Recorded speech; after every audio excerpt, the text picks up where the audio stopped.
Hello dear friends, this is Phone Support Channel. Before you start watching this video, please subscribe to the channel and give it a like, and also write your feedback in the comments if this video helped you, or if you have any questions. Thank you.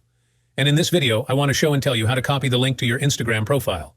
It's a very simple way that takes a couple of seconds. To do this, we need to go to our Instagram account. Now we click on the three bars in the top corner. Now we click on the QR code.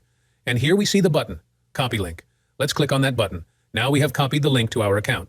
This function has appeared quite recently, and if you have not sent the application yet, you will not have this function. In this case, click on the three bars in the corner, then click Share Profile, and then click Copy. And also you can copy the link to your account. As you can see, this is a very simple and quick way. Done. The method is relevant in 2024. There is nothing complicated. I hope you found this video helpful. If so, don't forget to leave your feedback below this video. If you liked this video, put likes and subscribe to the channel. And also watch other useful videos on the channel. That was Phone Support. Bye.